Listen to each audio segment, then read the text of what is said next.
Hey folks, and welcome back to another session in the Lumix Lounge here in Nashville, Tennessee. We're in the Panasonic booth, and I'm here with Mr. Jeff Gump. Jeff is the one of the guys behind the company.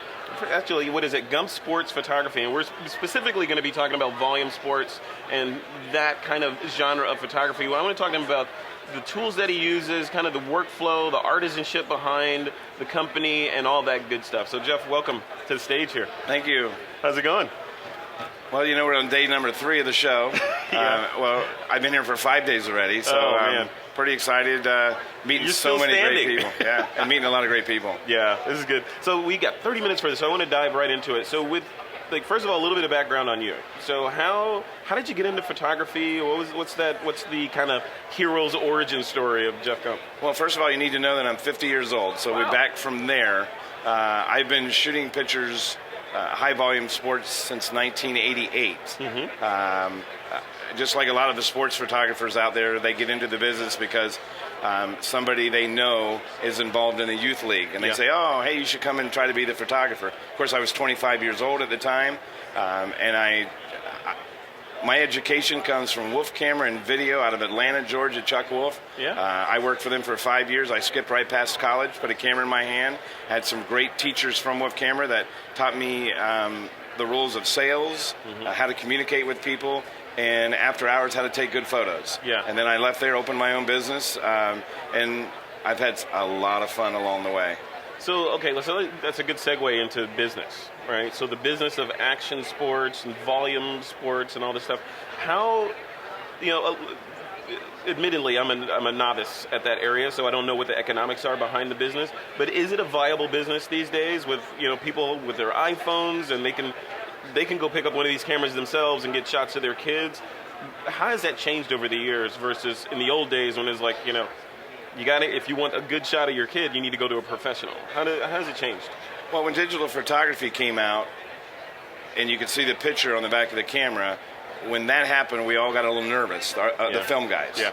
Because we took the risk of having cameras that had flash syncs at 250, and if you had the camera set wrong and you sent out 4 photographers, and you got one photographer who shot 200 kids and half the image was dark. Yep, right there. Right, and that happened to everybody. Yeah. And because of that, you didn't have that many players in the business. Digital comes out, people can see the back of the camera, it became a different thing. Yeah. But for us, I always tell people, they get really scared. Like with this camera we're talking about today, they're like, oh my God, what's going to happen? All these parents are going to get this, and they're going to be able to compete against us. Mm-hmm. I always tell people, take advantage of today and the products you have in your pocket today as far as the features. Don't worry about people getting into the business. You're always going to be a step ahead of them. Yeah. A lot more competition now. Yeah. But the way I do my photo days and the way I teach how to do my photo days is second to none. Mm-hmm. And you got to realize that these shows like this, you might get 15% of all the photographers in the country come to the big shows. Yeah. So there's 85% that never ever come here, that never see what's in this show. Yeah. And if they're not here, I'm another step above them. Right. So I don't worry about competition. I'm listening. Like I said, there's a lot more people involved in the industry, but there are a lot of survivors. Yeah. There are a lot of survivors, and people can get into it pretty inexpensive, but to go to a board meeting, to be able to do sales, to be able to do a photo day, because in the youth sports business, the T&I, where the money is, you are graded on your photo day experience. The games being on time, how organized you are on photo day, and so many people don't get it. Yeah, how easy you make it on the coaches and That's all that, right. so they can just... Because at the end of the day, if these people are late for their games, they complain to the board, and you're out. The photographer is horrible. Right. Yeah. So it's all about, in my business, it's all been about retention. Yeah. And so that's how T&I, what's that an acronym for? T&I stands for team and individuals. Okay. Believe it or not, in the 25 years, 15 years into that, I'd never heard T&Is, and then I started playing with the big players and the big conventions, and they were all saying T&Is just like I did. But I made a point. I'm not going to ask them what that means. I should know that. I always just ask. Like you. I always ask. So T&I is team and individuals, and when I do a seminar, I always started out telling everybody, who knows what T&I stand for? Yeah. Because I don't want them to feel foolish. Or think it means something else. Right, Yeah, exactly. Yeah. We get that a lot too. All right, so let's talk about just sort of the workflow. Specifically on that all-important photo day, right? What are the logistics of that photo day? Like, what happens? What's a day in the life? The day in the life is, first of all, you got to make sure that you have enough staff going out to do a shoot like this. A lot of companies understaff their jobs, and unfortunately, they get behind, they look bad. So first thing I do is I show up an hour before every single job. I set up an area to keep the parents away. I mean, there's a whole perimeter around the outside with pennant flags and so forth. Like a police line. Yep, exactly. That say coaches and players only beyond this point, so nobody can come into my photographers. Because the toughest thing you have to think about is when we're hiring these photographers to come and work for us, if we don't create an environment for them that is a pleasant environment on a hot afternoon with all these kids coming through, they may not come back the next week. Right. So I have to create that environment. My employees are so very important to me. And then basically we run them through entrance lanes. We have supervisors, just like being at Disney World. It's like a Henry Ford assembly line. It really is. Yeah. And I didn't come up with that. That was introduced to me 20 years ago from a guy named Randy at SNS Color Lab out of Santa California that I went to visit. Yeah. And I've used his model. Bob Pyra, another photographer that had influence on me, I used their models. Sure. And I've been using them for 20 years, and I've never strayed. And it works. It works. Yeah. Why change it if it works? Exactly. Right. So how on average, how many photographers do you have shooting at a medium-sized photo day? So if we're shooting 500 kids and we're shooting until 1 o'clock in the afternoon, and we're shooting 4 games at one time, that makes 8 teams that have to be done before 9 o'clock. So we're going to shoot 2 teams every 15 minutes. That means we're going to have photographer 1, photographer 2 doing individuals. Yeah. And then we're going to have another team photographer that does the teams. So they go through the individuals, over to the team, and out they go. And it's just it's not a cattle call by no means. So the team queues up, they go to the photographers, and then they fill up over on the other side for the group shot. And when they're all in place, you get the group shot, release them, and on to the next team. And we're just doing this 2 teams every 15 minutes typically. Wow. And the entire team? The entire team. In 15 minutes? Yep. Wow. Okay. Nothing to it. You can do it. You can do. That's what brain surgeons say. Yeah, nothing to it. Just cut here, drill a hole, you're done. You know. But anybody that wants to learn how to do that, I'm one of those guys that's real passionate about helping people. And anybody that ever wants to learn that, and I always tell people when I talk to them, now listen, I'm going to share information with you, but promise me one thing: you are not going to waste my time. Yeah. I mean, if you're serious and you really want to do this, I will help you. But when you go home, you have to commit to this. Yeah. And when you go home and you commit with your spouse for a year that you're going to do this, then you call me up and we'll go. Yeah. All right, so on that photo day, so switching gears a little bit in terms of artisanship.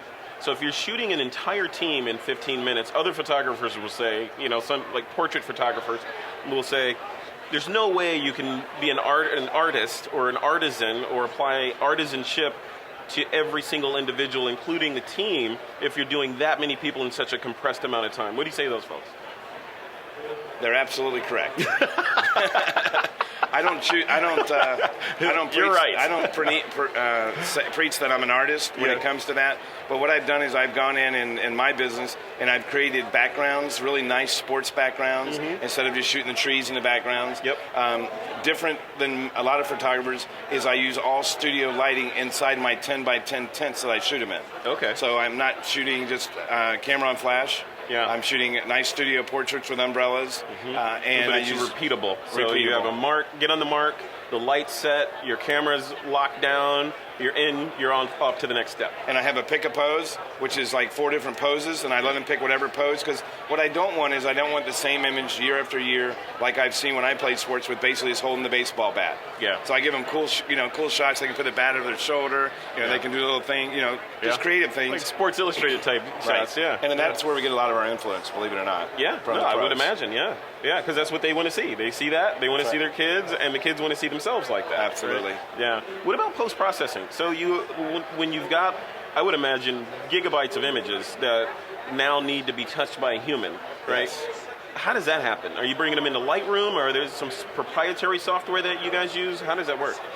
Well, in the years that I've been doing this, I preached to myself a long time ago that I wanted to build my business, and I did not want to spend all that time in Lightroom, Photoshop, and so forth. Sure. So what I've done is I've created a system where we shoot 2 photos of each kid. Yeah. And then we shoot the team photo. We come back in and we pick our favorite images of the 2 that we shoot. And by the way, that one thing with this new FZ1000 we'll talk about will change that for us. Now we don't have to shoot 2 images. We can see the actual image in the camera, and we know the eyes are open, and we know they have a good smile, and so we'll get back to that. That's very exciting. So we take those two images, we separate them, we put them on their card, and we have business relationships with our lab.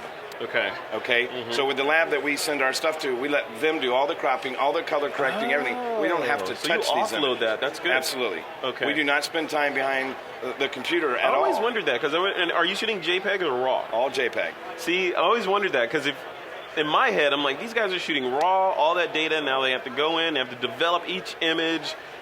All that volume leads to time, hard drive space, and effort. And you're saying, nope, you get it in the camera, and it's off to the lab, and the lab knows what you want, and done. And you have to remember, we are very excited that that's what you think. Yeah. Because if that's what you think, then the chances are you're not going to come and compete against me, because you're like, I don't want to do all that. So we're happy about that. Yeah. But well, they thought that before this interview. Now exactly. Now everyone's like, oh, how do I get into this stuff? Okay, let's talk a little about the hardware side of this. So we talked about the business. We talked a little bit about the post processing and the lab hardware. So you mentioned this FC1000. We're here in the Panasonic booth, obviously. It's a relatively new camera, and when we were talking off camera a little bit before, you seemed a little bit excited about this camera. Why is this a good camera? I was doing an event. It's been I've done 6 events this month. Yeah. So I've been everywhere, and I met a young lady who I'd never met before named Suzette Allen. Mm-hmm. And she was doing a class, and in that class, she was talking about the mirrorless. Yeah. And I didn't care about the mirrorless. I've been hearing Crockett talk about this mirrorless forever, and I thought, I have no worries. I just want to stay with what I know. Yeah. So I'm in there, and Dave Stock's in there, great sports photographer, and he's excited about it. And then all of a sudden, I hear some of these features, and she starts telling me these features, but she's talking about the portrait wedding business. Yeah. And I'm thinking to myself, I'm bringing them into the sports. Yeah. And it just blew my mind what this camera will do. And then after the class got over, I was so excited that Tom came up to me and he said, would you like to try the camera? Yeah, and Tom is Panasonic. Yeah, right? and Tom with Panasonic, and I'm like, absolutely. So he said, okay. He said, 2 shows from now, go see Suzette, and she's going to give you the camera. Take it for a couple weeks and try it. Oh my God. Yeah. I had 3 days that I got to spend with it. I took it home, and I did video. I froze the frame, because that's what excited me about this camera. The biggest thing is the fact that for years, I've been watching these guys at home, the television guys, because when you're in the sports, you're friends with all the media. Yeah. And I've been asking them, their cameras have been getting smaller and smaller, and I said, so can you do a video yet and freeze the frame and give me a really good 8x10? And they say, yes, we can do it, but the camera's about $20,000. And that was 2 years ago. $20,000. And I've been asking this forever. Yeah. And they said, yes, we can do it, but not at a cost. Yeah. So she's showing me a video on the screen, and that she shot, and then she's freezing the frame. She's telling me it's 30 frames. I knew everything about that camera in that 1-hour seminar. I was so excited. Yeah. So she froze the frame. She said it's 30 frames a second. You can back up each frame until you catch that perfect action shot. Mm-hmm. And then you can hit the save button, and it will save a medium 8 meg file. Yeah. I'm thinking an 8 meg file, that's bigger than the files we're saving for our youth. And I'm thinking, okay, what can I do with this 8 meg file? Maybe I can take it into a 16 by 20. Yeah. So she had some images there she was showing, and I was like, okay, anybody from the dealer is going to have the best images. Yeah. So I went home, and I shot a kid playing football with his dad. Yeah. And then I went to a printer, and I printed out a 10 by 13, and I looked at it, and I said, I finally found it. And in this interview, or in this seminar, she was telling me about some of the other features. And then the biggest thing was, she said the camera was under $1,000. Yeah, yeah. And when we're creating systems, we always create our new systems when we go into the spring. We're getting rid of our old stuff, bringing our new stuff in. Yeah. And I'm thinking now we're going to buy 5 or 6 new cameras. So I'm like, okay, only have to spend $6,000. And then the other features that go into it, which this could be an hour interview. Yeah. Crazy. And that's one of the hot things at this show and some of the previous shows was the fact that these cameras are doing 4K video, and you're able to extract the frames from it. And Panasonic has done some things to the firmware in the cameras to make that even easier. Like you said, just to hit the button and save a JPEG off from there. So, but I'm really curious on when we overlay that, like the 4K video and frame harvesting features of the camera, or the ability, over that workflow, kind of the choreographed workflow that you described for, getting those teams in there. Does it fit in? Are you able to do, or do you use it for something else like action or? Yeah, what it's going to do, I was talking to a young lady yesterday, and she does preschool. Yeah. And she's telling me that she's letting the kids play and have fun, and then she's taking pictures along the way. Yeah.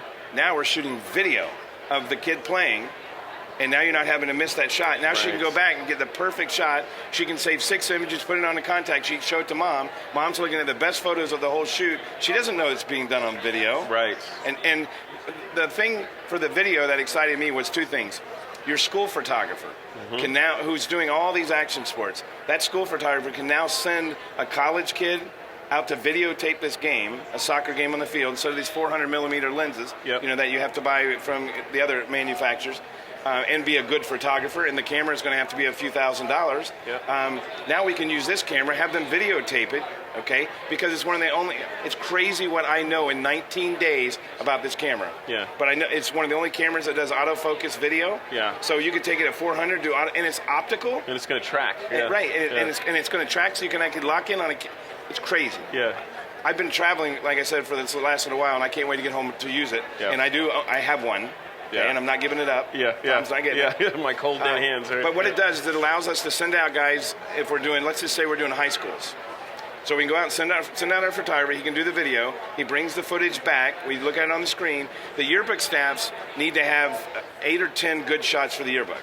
Yeah. Now we can look at that video if it's shot good, and we can go in, we can freeze our 8 or 10 shots, send it to the yearbook person. We are the hero because we have shots like nobody else. That's amazing. Yeah, I've heard that same thing from fashion shooters, because it's sort of the fashion shooters that are embracing 4K are doing a similar thing where they're going to put, instead of, and what it does on that genre is it allows them to put the camera on a tripod, roll 4K video, and instead of doing that click, yeah, I love it, click, I love it, yeah, give me this, they put the camera on a tripod and interact with the model.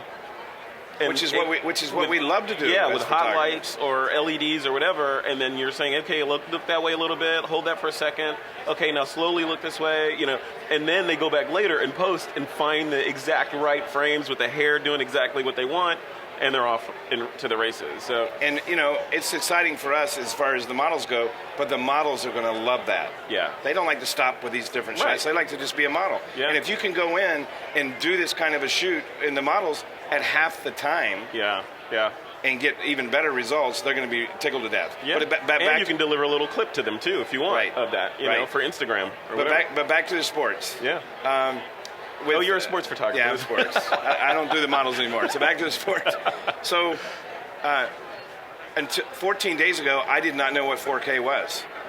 Really? I didn't need to know. Yeah. I'm a volume guy. Yeah. Okay. John told me, he's like, that's ultra high definition video.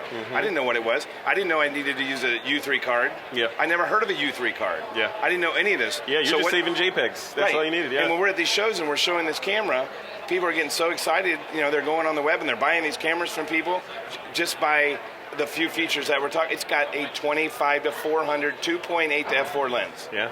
That's crazy. Yeah. It's crazy. That's which is doubled if you look at it in 35 millimeter SLR terms. That's a 50 to 800 millimeter lens. All right. See, I didn't even know that. Yeah. It's crazy. It's crazy. 50 to 800, under $1,000 in your hands. So one of the other things you mentioned was the idea. They call it chimping in photography, right? So when you take a picture and you look at the back of the camera, take a picture, look at the back of the camera. These cameras give you the preview of what you just shot inside the viewfinder. How does that change you? How that's going to change the sports photographer. Right now, when we take a photograph, we're taking a photo. We're always going to shoot 2 photos because we got to pick the best. We're taking a photo. The back of the camera, most of them is going to. You can freeze the frame or you can hit play to look at it. Yeah, that's the chimping you're talking about. Yep. But in order to see that photo outside, my eyes don't do it anymore as far as being able to look at it that good. So I have to take a Hoodman loop and put it over top of it. Yeah. Okay. And the young kids, they can look at it a lot easier, right? Yeah. And then the second picture I take, I have to do it again to make sure I got the eyes open. Now we're looking through the camera. It's freezing that frame up to 3 seconds in the viewfinder. Now I don't even have to take a second photo unless I need to. You just get it on one. Right. I don't have, and the time it's going to save. Because in the youth sports, I give them 15 minutes a team, but I got guys that are in our industry that are doing 5-minute teams. Yeah. Running them through. Right. But with this new camera, now we don't have no more chimping. 5-minute teams. It's ridiculous. I would never do it. I want to see that. I want to see a time lapse. It's the most ridiculous thing you've ever seen. That's crazy. Ridiculous. Yeah. So just that one feature in the school business, in the sports business, I wasn't familiar with the camera at all until 19 days ago. Yeah. I didn't know that Panasonic was in the business because I didn't need to. Right. But now they're in the mix now. Yeah. Everybody's talking about it. Yeah. So a lot of buzz. It's revolutionizing a lot of stuff that we do. Like I was mentioning, wedding photographers are looking at this stuff, and portrait photographers, all these folks are looking at the idea of changing the workflow up to use this kind of technology. So it's crazy. On my notes here, I have to ask you about, you mentioned ISO 12500 and the fact that these guys can go that high. How does that change the way you think about your business? Again, in most cases, in the youth sports photography business, we typically are going to use 100 and 400. Yeah. That's pretty much our daily routine. Yep. With our studio lights. But going back to the high school business, we have to go and shoot these action events. Yep. And I was talking to Dave Stock. He does a lot of research on this camera. And yeah, we've interviewed him. He's got a video in it. Yep. Okay, so he's super. And I respect him so much, and he is so intelligent, one of the most intelligent guys I know. And he researched that camera. He can tell you everything about it. And I respect him so much in his knowledge that I took his opinion when I first put it in my hand. And then I've done some research, nothing like him.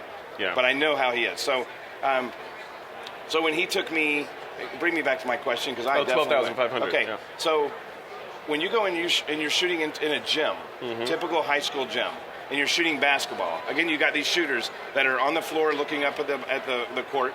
Okay. Yep. Now you can shoot these guys coming at you in video. You can shoot them, actually videotape them, and at 6400, if you got a decent light, you're going to get great shots. But he's told me that you really can't go in the gym, okay, in this low light. Yeah. You can't really go above 6400 without getting grain. Yeah. Grain. Yeah. Okay, and that's great. And if 6400 is the case, I can do anything I want to do because that is going to be the worst lighting is the gym. Yeah. So, I mean, that takes care of everything. Yeah. Now, I'm going to take it to the 12.8 and see. Bring your mic in a little bit. And actually, check it out and see what it does. But, again, I haven't had the time to get home to do it. Yeah. It sounds like you're going to be busy playing with this thing when you... over the next couple of days. Yeah, you're going to start turning over leaves and seeing new things that this thing can do. But remember, I have already used it. Yeah. And I've already printed that frame. Yeah. And I've actually had it in my hand. Yep. So I know it works. Yeah. Now I just want to go and start shooting some sports. I want to shoot these basketball games because I'm telling people that you can do it because Dave says you can do it. Yeah. And that's 6400. But I have to do it myself. So what's next for Jeff Gump Photography, sports, business, action, and volume? I mean, what does 2015, 2016 look like for you guys? Well, it's all about retention. Yeah. Okay, and in our business, it's about building relationships.